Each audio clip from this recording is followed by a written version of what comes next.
Hello, and thank you for tuning into the Stuff I Heard podcast. I'm your host, Joshua Peak, and today is Mother's Day. Happy Mother's Day to all the mothers out there. My mother in particular.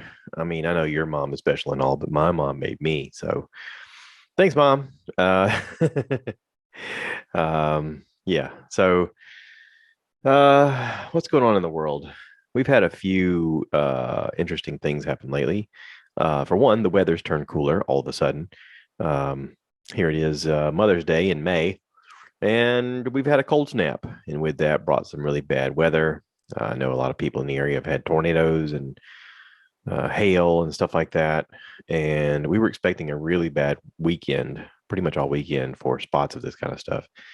And we got lucky here in Florence, South Carolina. We got lucky that it passed over us and didn't really affect us too much. Some wetness and some wind, but all in all, pretty good. Um, we've had some season finales of shows or series finales of shows. The Ozark or Ozark, just without the Ozark on Netflix. I know a lot of people have watched the show. I've seen some critiques online saying they were disappointed in the ending. And I'd like to say I'm going to do one of those episodes where I don't talk about it, but I am. So if you haven't seen it yet, go do something else for a while and then come back later because I'm going to talk about it. All right. So the show is amazing.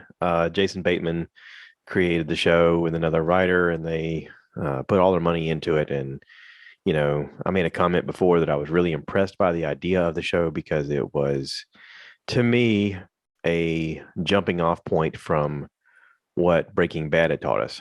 Breaking Bad, when it came out, was the first show to come out with a guy who was in a situation where he was kind of a good guy, and every episode he gets to be more and more of a villain, yet you still find yourself pulling for him.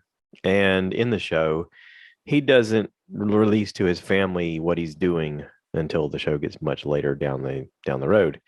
Ozark was similar in the fact that the main character was a likable guy, even though he's sort of doing some things that are bad. He's laundering money for the Colombian drug cartel, and he's in a partnership with a guy who gets caught and gets tortured and killed in front of him in the first episode, and he has to immediately tell his family what's going on because they have to be on board. So imagine having a wife and two younger kids, and you are suddenly being stalked by the Colombian drug cartel if you don't play ball and do exactly what they want you to do. And you have to then confront your family with this holy crap sort of scenario of we have to do this or we all die very painful deaths. Um, and the show takes off from there. And this is the final part of the final season. And I've had my wife ask me, she said, "Do you think they're going to make any more?" And I said, "Well, the way this ended, it did leave it to where something else could happen." So if you've seen this show, let's talk about it. If you haven't seen it, then, like I said, do something else for a while and then come back later.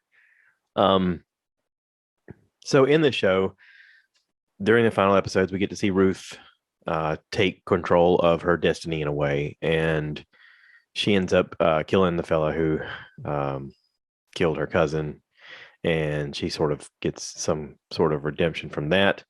Marty and Wendy Bird are running this foundation, and they're trying to manipulate the people who are threatening their lives the most so that Wendy can live out her fantasy of being in control of this Bird Foundation and supposedly getting out from underneath the strong arm of the drug cartel. When in reality, all she's doing is perpetuating the problem even further. And we get to see that along the way. Marty, his character, for whatever reason, is just in love with his wife and willing to do whatever just to keep it going. Um, the acting in this show is really incredible. Um, Everybody involved seems to put 1,000% into their character.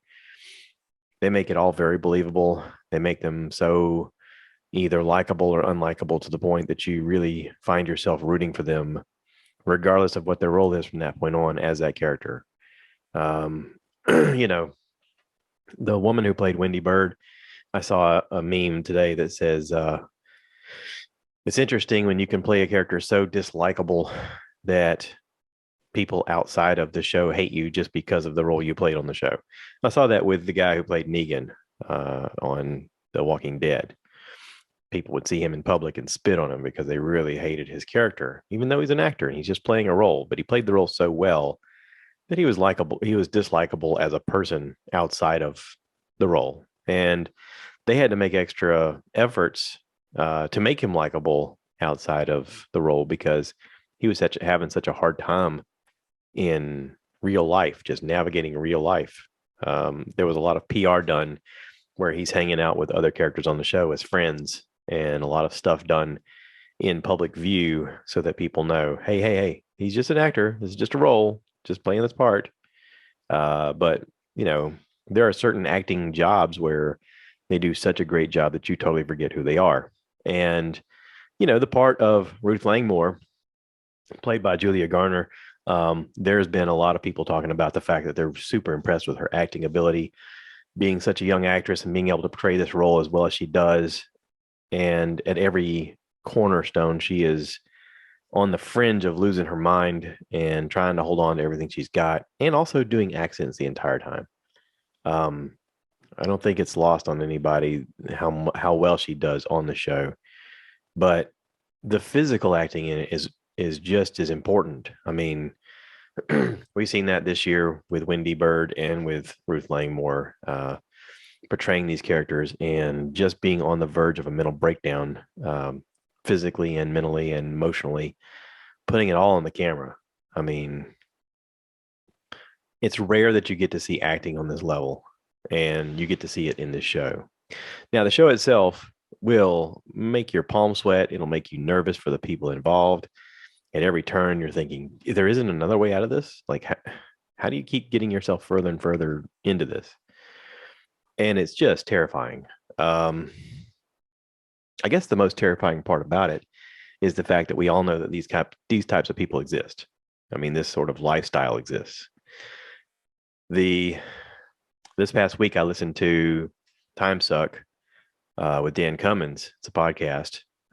He's a comedian. He's also runs like a historical type podcast where they do deep dives on subjects. And because he's a comedian, he has oftentimes a funny spin on things and is able to lighten the mood of the content just by his jokes. And he did two specials back to back on Jeffrey Epstein. Both of them were about 2.5 hours worth. And it was pretty awful as far as who Jeffrey Epstein was and what he'd done to a lot of underage girls, and how there were so many other people involved that did not get prosecuted. And it was a sad time in history, but it reminded me that that kind of stuff goes on all the time. We just don't know about it. You know, the meme that went around, Epstein didn't kill himself, he expands on that a little bit more in the second episode. The second part of that is another 2.5 hours where he goes into all the conspiracy theories and all of the facts and all of the why this could be or couldn't be real, but what are some real tangible possibilities. And he does a great job of that, but it takes going that extra effort to make you realize, you know, there is more than what you see. There is oftentimes more than what you see. And, you know, we get glimpses of that with television shows or with podcasts about things that have happened in history. You know, the past is always supposed to be our biggest lessons for what we're coming up to. But sometimes Hollywood shows us those things in fiction and says, hey, here's this horrible scenario. What if it was real? Like that was sort of the thing I got from Ozark is, what if some of this stuff is real and you come into contact with one of these people? You know, it's just something to think about. So Disney finished up their Moon Knight episode 6. You know, Oscar Isaac did a great job of portraying this guy who's has multiple personalities and is also somehow embodied by a Egyptian god. It's a crazy scenario. It's a crazy show. There's a lot of Egyptian lore mixed into this. It's a really cool fight sequence going on towards the end. Ethan Hawke playing the adversary on the other side. Um, it's okay. I liked it, I guess. I've seen a lot of people say they thought it was their favorite show by far, and I'm not of that category. I didn't think it was my favorite. Um, I did like the idea of a comic book superhero type character that could embody the abilities that Moon Knight has, and yet also have multiple personalities where certain ones are coming out when necessary to keep the person alive or to complete the mission. It's kind of a neat idea. But again, this goes back to what I talked about with Mathew Tarlton on a lot of these shows have rules. And as long as they play by the rules, you're on board. And the minute they jump past the rules is the minute that you go, wait, what just happened? And that sort of did this over and over again with the idea of the main character having more than one personality and the fact that two of them are aware of each other, but they're not aware of a third one. And we get to see the third one at the end. Spoiler alert, we get to see the third one at the end. So it's an interesting idea for a show. I think they're going to make more of them because I think it was pretty successful. But yeah, Moon Knight. Interesting. So let's talk about some real life stuff. I've mentioned it on here. My wife's father had passed away, and yesterday we went down to do a little bit of cleanup and try to take care of his house a little bit. Her brothers and sister met us down there, and one of her nephews met us down there, and he helped out a lot. He was able to help cut the grass, and we carted off a lot of stuff to the trash. We were able to clean up a few things, and we spent most of the day down there taking care of the place. It needed to be done, and it was sad. And there was moments where I saw my wife kneeling down and sort of in prayer. And I asked her, I said, "Are you okay?" She said, "Yeah, I'm just having a conversation with Daddy." And I asked her about it later. I said, "So what'd you do? What'd you talk to your daddy about?" And she said, I'm just, it's hard. And I feel bad about getting rid of some of the things that are in this house." And it meant something to him, and it did. And I had a conversation with our nephew, going to the dump on one of the runs that we did. And I said, you know, there's a lesson in this of us taking this stuff to the dump. Um, your life has things in it that let you survive, but did any of these things bring him joy? What do you think made him the happiest? And I said, I know you didn't get to see him a lot, but what do you think brought him the most joy? And I said, for me personally, I think it was the time that he got to spend with his family and the things that they did together. The times they got to sit around and laugh and joke and talk about what they've learned and what they are going through together. And that sort of lends itself into this idea that I've mentioned on and on again about community and belonging and reaching across the aisle and talking to people that you don't normally know per se, or enriching the relationship that you have by doing things together. And, I want to do more of that. And I wanted to sort of mention to this young man, hey, there's a lesson in this. Don't wait for that time in your life to get to a point where you can do things. If you want to do things, do it. I guess all this sort of reminded me of my grandfather, my mom's dad. He worked really hard and used to buy scratch off lottery tickets. And in his mind, he thought, oh, at some point I'm going to hit it big. And he told me this a bunch of times. I'm going to hit it big, and I'm going to buy an RV, and I'm going to take your Nana, and we're going to go see the world. We're going to see everything. We're going to ride around and be on vacation from that point on. And he never got there. And I can't help but think that it was because of all the money he spent on lottery tickets, where he could have just bought an RV. And I guess that's sort of the problem I have with anybody who gambles. His was a cautionary tale to me of, you can spend money and wish upon a star, and at the end of the day, you're left with nothing but your empty pockets. Or you can put that money up and you can do the thing that you want to do and do it as soon as you can. before you get too old to enjoy it, or before you get to where it's not going to mean anything to you, or you physically can't go do the thing. And so, this all sort of came back to me during this weekend. Um, we're given a finite amount of time, and it's not determined. We don't know when it's going to end. So why aren't you trying to do the things that you want to do with this life while you have the opportunity? So if you're out there and you're listening to this and you're thinking, yeah, man, I'm gonna do this, and then in 20, 30 years from now, I'm gonna do this other thing, and it's gonna be great. Well, okay, but like try to move that pace up sooner.